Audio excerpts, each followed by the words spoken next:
Passion ফল এটি স্বল্প পরিচিত প্রবর্তনযোগ্য একটি ফল। বাংলাদেশের পাহাড়ি অঞ্চলে এই ফলের বেশ কিছু গাছ থাকলেও এদেশের মানুষের কাছে এখনও এটি অপরিচিত একটি ফল। এটিকে অনেকেই ট্যাং ফলও বলে থাকে।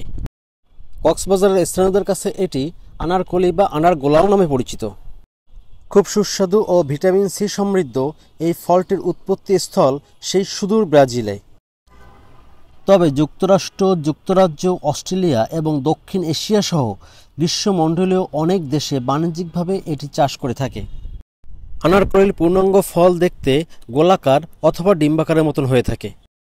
কাঁচা অবস্থায় দেখতে এটি সবুজ রঙের এবং পরিণত অবস্থায় এটি হলুদ রং ধারণ করে থাকে। এই ফলটি অত্যন্ত পুষ্টিগুণ সম্পন্ন একটি ফল। এই ফলের জুস পটাশিয়ামের একটি বড় উৎস হিসেবে কাজ করে থাকে। অ্যাকচুয়ালি এই ফলটি মিষ্টি স্বাদের হলেও বাংলাদেশে যে ফল জন্মেছে তা অনেকটা টক। কক্সবাজারে এই ফলটির দেখা মেলে বিধায় এই ফলটির অসাধারণ স্বাদে মেতেছে পর্যটকরা। যারা কক্সবাজার গিয়েছেন তারা অবশ্যই দেখেছেন বিচের পাশে এই ফলগুলো, অনেকেই খেয়েছেন। প্যাশন ফলটির যে অংশ খাওয়া হয় তা হলো পালি রসালো বীজ। একটি পরিপূর্ণ পাকা প্যাশন ফ্রুট চেপে জুস তৈরি, এটি পেস্ট্রি এবং অন্যান্য বেকড পণ্যেও ব্যবহৃত হয়ে থাকে। প্যাশন ফ্রুটটি চাকু দিয়ে এক প্রান্ত কেটে চামচ দিয়ে ভিতরের যে পলি বিচিগুলো আছে এগুলোর সঙ্গে লবণ এবং মরিচ এবং চিনি ব্যবহার করে ভালো করে মিশিয়ে খেতে হয়। আবার অন্যভাবে যদি খাওয়া যায় তা প্যাশন ফ্রুটটাকে বিচিগুলোকে বা ভিতরের অংশটাকে সম্পূর্ণ গ্লাসে ঢেলে পরিমাণ মতো পানি দিয়ে এবং তার সাথে চিনি মিক্স করে সেকে জুস বানিয়ে খাওয়া যায়।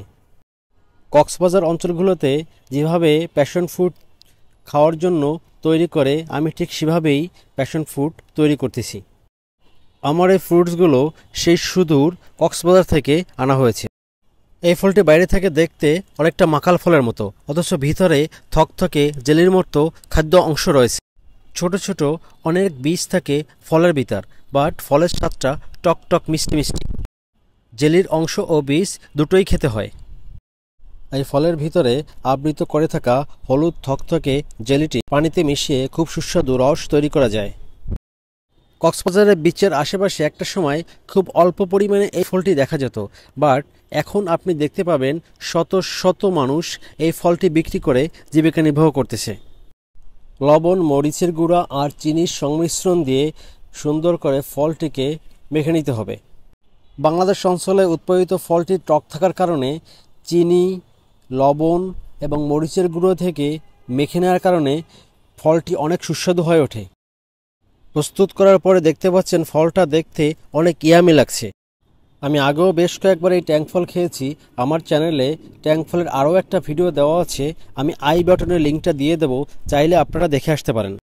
এটা পরিপূর্ণ বা পাকা ফল না হয় টকের পরিমাণটা একটু বেশি, তবে খেতে অসাধারণ এবং খুব সুস্বাদু।